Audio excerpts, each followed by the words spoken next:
मेरा दीदी के घर जाने का बिल्कुल मन नहीं था, लेकिन जब मैं वहां गई तो जो कुछ भी देखी मुझे अपनी आंखों पर विश्वास ही नहीं हुआ।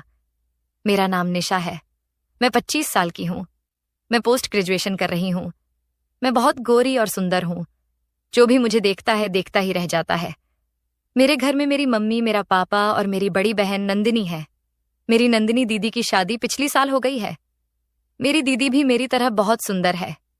शादी के पहले तो दीदी एकदम पतली थी, लेकिन शादी के बाद तो मेरी दीदी एकदम सुंदर और खूबसूरत हो गई है। उनका पर्वतों के समान विशालकाय पिछवाड़ा बहुत सुंदर है। जब दीदी यहाँ आती है तो मैं दीदी को बोलती हूँ कि दीदी, लगता है जीजा जी ने बहुत मेहनत की है। एक ही साल में आप पूरी तरह से बदल गई हो। दीदी कुछ नहीं बोलती, वह बस मुस्कुरा देती है। मेरे जीजू का नाम रत्नेश है। वह एक सरकारी नौकरी करते हैं। दीदी के यहाँ उनके सास, ससुर और उनका एक देवर भी है जिसका नाम शोभित है। शोभित भी पोस्ट ग्रेजुएशन कर रहा है। मेरे जीजू की नौकरी एकदम घर के पास नहीं है, इसलिए उन्हें रूम लेकर रुकना पड़ता है और वह संडे को ही घर आ पाते हैं। दीदी बोलती है कि अगर इनकी नौकरी यहाँ घर के आसपास होती तो कितना अच्छा होता। मैं बोली, दीदी संडे को तो जीजू आ ही जाते हैं ना। वो मुस्कुराकर बोली, तुम नहीं समझोगी अभी। फिर एक दिन मेरी मम्मी ने मेरी दीदी को फोन किया और बोला कि कुछ दिन के लिए निशा को मेरे यहाँ भेज दीजिए। मम्मी ने दीदी से कहा, मैं उससे पूछकर बताती हूँ। फिर मम्मी ने मुझसे पूछा तो मैंने कहा, हाँ ठीक है मम्मी, मैं चली जाऊंगी। फिर दीदी ने मुझसे कहा कि तुम्हारे जीजू तो संडे के दिन ही आते हैं, मैं कल अपने देवर को भेज दूंगी, वह तुम्हें गाड़ी से ले आएगा। मैं बोली, ठीक है दीदी। मैं दीदी के यहाँ पहली बार जा रही थी। मैं इस बात को लेकर बहुत उत्साहित थी। फिर अगले दिन दीदी का देवर शोभित आ गया। मैं उसके साथ दीदी के यहाँ पहुंच गई। दीदी का घर बहुत अच्छा था। उनके सास ससुर भी बहुत अच्छे थे।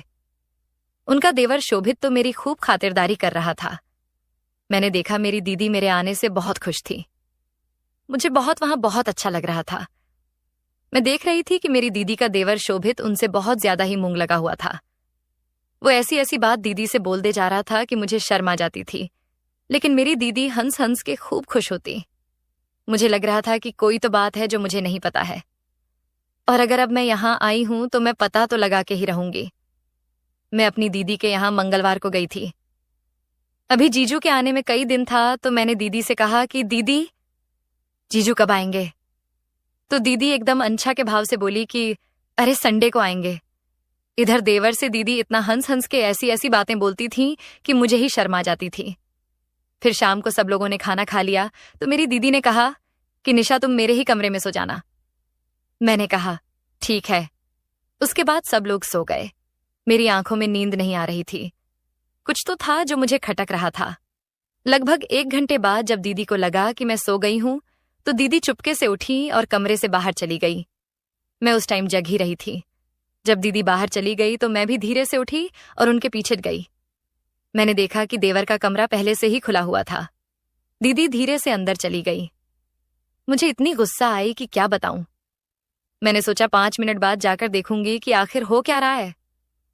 जब मैं लगभग 5 मिनट बाद धीरे से उसके कमरे के पास पहुंची तो खिड़की हल्की सी खुली हुई थी। मैंने अंदर देखा तो कार्यक्रम चल रहा था। मेरी दीदी इतनी खुश थी कि क्या बताऊं।